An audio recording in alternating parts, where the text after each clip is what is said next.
membakar semangat kita tepuk semangatnya, tapi beda kali ini. Kalau ibu bilang, anak kelas 4 mana suaranya? Ini. Siapkah belajar di hari ini?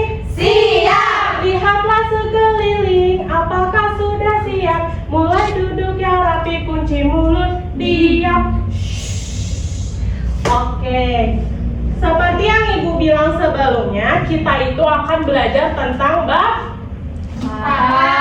dengan judul meliuk dan menerjang. Tema bergerak, pokok bahasa adalah mengidentifikasi ide pokok bacaan dan belajar meringkas informasi yang didapat. Oke, karena model pembelajaran kita adalah reciprocal learning, yaitu nih, coba baca ya sama-sama. Kita harus memenuhi keempat keterampilan pemahaman ini. Ada yang pertama apa ini? Merangkum. Kedua ada apa ini? Bertanya. Ada Memprediksi. apa? Menjelaskan kembali. Nah, selain itu di pembelajaran kita kali ini kita akan bermain peran. Bermain perannya itu apa? Berdasarkan tugas yang akan ibu kasih. Nanti ya di pertengahan pembelajaran, oke? Oke. Sekarang waktunya kalian untuk menyimak pembelajaran terlebih dahulu ya. Siap? Siap. Siap? Siap. Oke. Bab 4 meliuk dan menerjang, tema bergerak, pokok bahasa mengidentifikasi ide pokok bacaan dan belajar meringkas informasi yang didapat. Jadi ibu, apa sih itu ide pokok dalam bacaan? Secara sederhananya, ide pokok bacaan adalah gagasan utama dari sebuah teks bacaan. Yang ide pokok itu terletak di kalimat inti atau di awal kalimat. Paham? Paham. Terus, apa sih cara yang bisa dilakukan untuk menentukan ide pokok?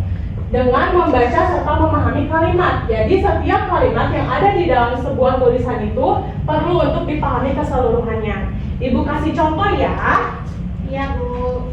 Nih contohnya.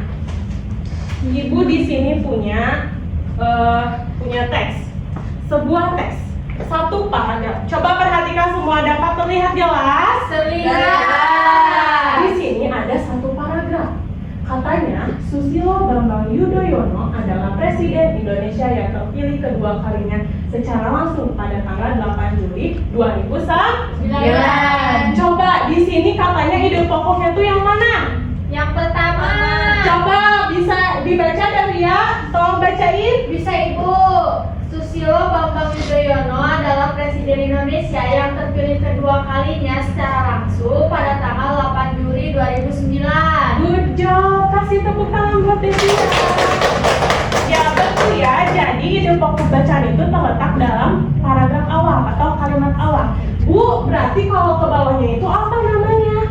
Kalau ke bawahnya itu disebutnya kalimat penjelas atau isi dari sebuah Bacaan. Sampai sini? Paham. Sampai sini? Paham. Oke, next ya.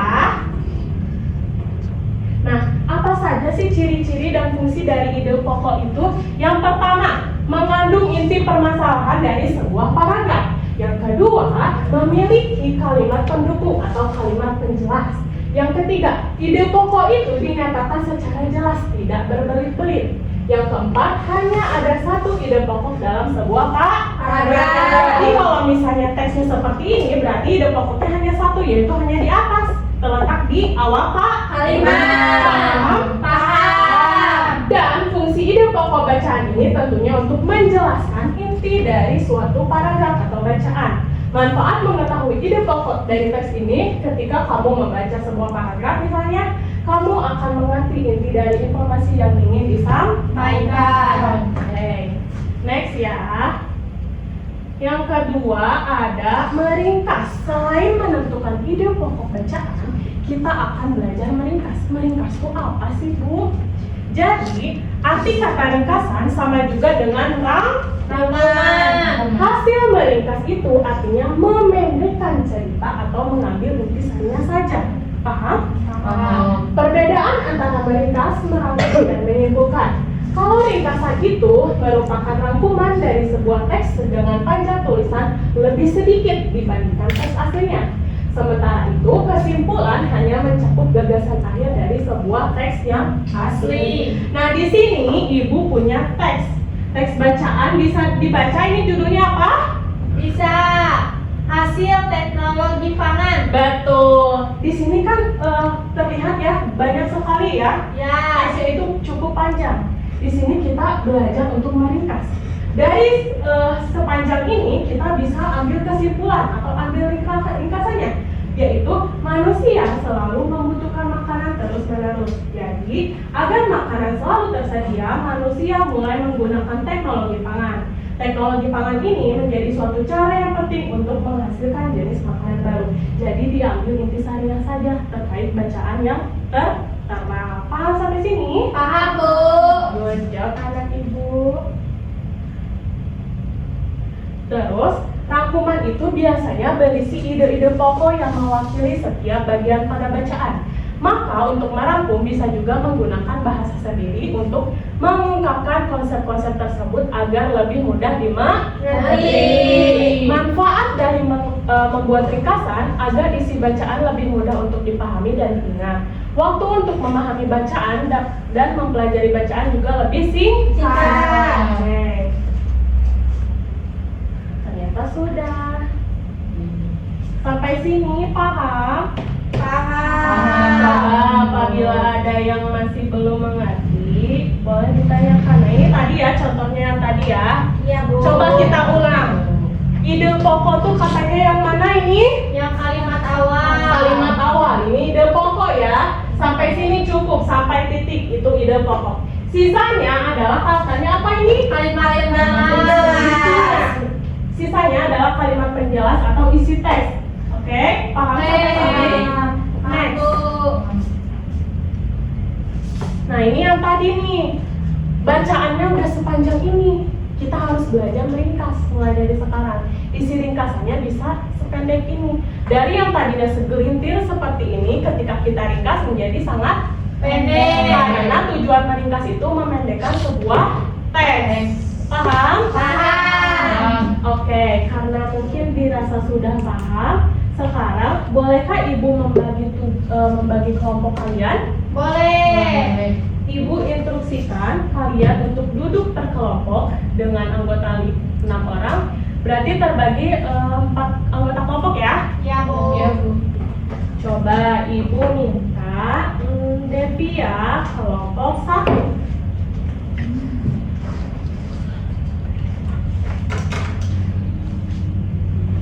Oke, kelompok 1. Kelompok 1 ya. Ya. Terus Ibu minta Dini itu kelompok 2, Mega kelompok 1, kelompok 4, kelompok 5. Oke. Paham? Paham, Bu. Perhatikan lembar kerjanya. Boleh Ibu pinjam sebentar, Devia? Ya, Ibu. Coba acungkan siapa yang sudah mendapat LKPD-nya masing-masing kelompok. Sudah? Sudah. Di sini kan terdapat teks ya, terdapat teks dan terdapat gambar. Tugas kalian itu berbeda dengan kelompok lainnya. Jadi 2 kelompok itu ditugaskan untuk mencari ide pokok bacaan, sedangkan 2 kelompok lain itu ditugaskan untuk meringkas. Nah, untuk kelompok Devia itu katanya tugasnya merangkum. Jadi Devia dari teks ini itu harus bisa dirangkum ya. Ya, Bu. Dengan teman kelompoknya isinya kalian di sini. Ya. Paham? Paham. Coba Ibu minta yang ide pokok yang mana ya? Ini. Nah, untuk tugas yang menentukan ide pokok bacaan, kalian tinggal tentukan saja ide pokok bacaan dari segelintir teks ini. Paham? Paham. Tulis langsung di sini atau bisa juga di sini. Oke? Ya. Setelah kalian mengisi lembar kerja, nanti kalian praktekkan penarinya. Karena metode pembelajaran kita adalah metode bermain. Bermain kalian harus menjadi sosok penari di dalam teks tersebut. Ibu ini ada ininya, tongkat panjangnya. Aku pakai apa? Mungkin bisa pakai Sama ini kan ada selendangnya. nggak apa-apa gini aja, boleh ya? Bisa, nanti diakalin. Ibu cuma pengen tahu kreativitas kalian seperti apa. Paham sampai sini? Paham sampai sini? Ibu beri waktu 10 menit untuk pengerjaan. Cukup? Cukup. Good job. Dimulai dari sekarang. Semangat. Ayo. Ini gimana?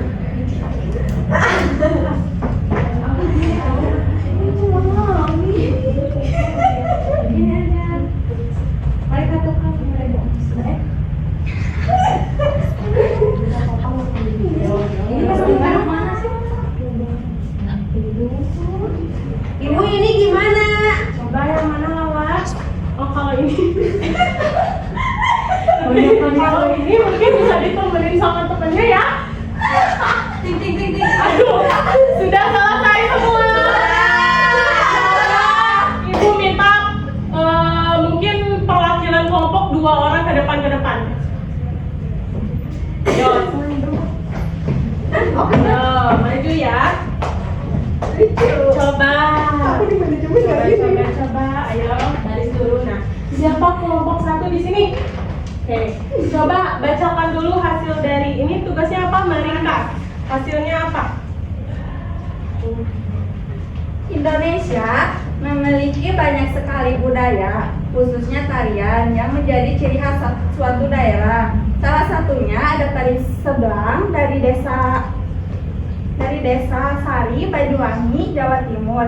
Penarinya biasanya wanita dewasa yang wajahnya ditutupi daun kelapa. Coba, katanya teman-teman pengen lihat prakteknya seperti apa karena metodenya bermain peran. Coba kayak gimana ini? Katanya seperti ini ya anak-anak. Dapat terlihat? Terlihat. Coba, seperti apa? Oke, 1, 2, 3. Oh iya. Selanjutnya kelompok 2 siapa? Aku. Oke, Dini boleh. Isi dan pokok bacaannya. Desa kedua adalah Desa Cempaka di Bali dengan tari baris dibawakan oleh laki-laki dewasa. Oke. Tari sudah, Bu. Nah, berarti tinggal mempraktekkan bermain perannya seperti apa. Coba lihat. Ini, Ibu. Coba ini katanya ya. Coba ya gimana? Oke, good job. Coba kelompok 3 yang mana? Ini, Bu. Oke, Tugasnya Desia itu boleh. merkas, Bu. Ya, coba bacakan. Jadi isinya itu, isi ringkasannya itu terdapat tari baksa kembang dari Desa Barikin, Kalimantan Selatan dengan dibawakan oleh penari perempuan yang jumlahnya ganjil yang sering dipentaskan di acara besar. Selanjutnya di Desa Situraja, Jawa Barat terkenal dengan tari unggul. Penarinya adalah perempuan yang berkebaya, berselendang dan memakai kacamata hitam. Sudah Devia? Sudah. Berarti tinggal bermain perannya yang belum. Coba di sini mah kelompok ini mah ada 2 katanya karena kelompoknya anggotanya banyak ya, jadi dikasihnya 2. Coba Devia peragakan 1, 2, 3. Oke. 1 lagi ya belum ya. Coba Devia 1 lagi yang kayak gini Bu. Oke, good job. Terakhir kelompok lawan. Coba. Desa terakhir adalah Desa Gingging di Aceh dengan tari Sedati. Oke, good job. Tinggal peragakan. Ini gimana? Coba temenin Seni. Ini temenin. coba temenin. 1, 2. Oke, good job. Sekarang ibu minta semuanya melakukan secara bersamaan, paham? Berarti aku ini, Masih Bu. ingat gak? Coba masih ingat gak? Coba, Oke. ibu pengen lihat dari depan. Sok, 1, 2, 3. Good job, oke. Tepuk tangan. Terima kasih ya anak-anak. Iya, Ibu. Iya, Ibu. Oke, duduk kembali ya. Pintar-pintar dan hebat-hebat sekali. Coba tepuk wow atau tepuk hebat untuk kita semua. Tepuk wow ya. 1, 2, 3. Tepuk wow. Kasih W, kasih O, kasih W. Wow, keren. Good job. Oke anak-anak, mungkin pembelajarannya sampai sampai di sini. Nanti di akhir pembelajaran Ibu kasih tugas atau evaluasi mandiri. Tapi di pengajarannya di rumah saja ya. Dikumpulkan minggu depan kita bahas bareng-bareng. Sampai sini ada yang masih belum mengerti tentang pembelajaran kali ini? Cukup. Coba kalau cukup, Ibu minta kesimpulan dari kalian. Coba yang memperhatikan pasti tahu isi pembelajaran kita hari ini itu apa. Coba, siapa yang mau kasih kesimpulan? Boleh, Tina. Yang lantang ya suaranya. Iya, Bu. Jadi, ide pokok adalah gagasan utama dari sebuah teks bacaan. Terletak di kalimat utama, cirinya yaitu mengandung inti permasalahan, memiliki kalimat pendukung, berbelit-belit, hanya ada satu ide pokok dalam sebuah paragraf. Sedangkan meringkas atau merangkum artinya memendekkan cerita atau mengambil intisarinya saja. Good job. Kalau meringkas? Meringkas adalah atau merangkum artinya memendekkan cerita atau mengambil intisarinya saja. Good job. Tepuk tangan untuk semua. Karena pembelajarannya sudah selesai, kalian sudah berpartisipasi secara oke hari ini. Semuanya pada capek ya? Capek, Bu. Capek ya? Mau pulang? Udah ngantuk? Ngantuk, lapar ya? Ya udah yuk pulang. Tapi sebelum pulang, kita ice breaking dulu seperti biasa. Ice breaking penutup itu kayak gimana? Terima kasih. Terima kasih. Coba ulang-ulang. 1, 2, 3. Terima kasih Ibu guru, senangnya belajar. Hari ini asik, besok lebih asik. Sik asik, sik asik. Sekali lagi pakai gerakan. Coba lihat Ibu. Pakai gerakan, oke? Oke. Ya, semangat. Katanya mau pulang ya. Semangat ya. Ya. 1, 2, 3. Terima kasih Ibu guru, senangnya belajar. Hari ini asik, besok lebih asik. Sik asik, sik asik. Oke, good job. Tepuk tangan untuk pembelajaran hari ini. Terima kasih ya atas partisipasinya. Kita ketemu lagi di pembelajaran selanjutnya. Mungkin bab 4 itu tentang teks prosedur. Dapat dipahami sampai sini? Paham. Kalau semuanya boleh beres-beres dulu ya. Oke. Siap untuk pulang? Siap. Oke. Kalian boleh pimpin untuk berdoa. Terima kasih ya semuanya. Wassalamualaikum warahmatullahi wabarakatuh.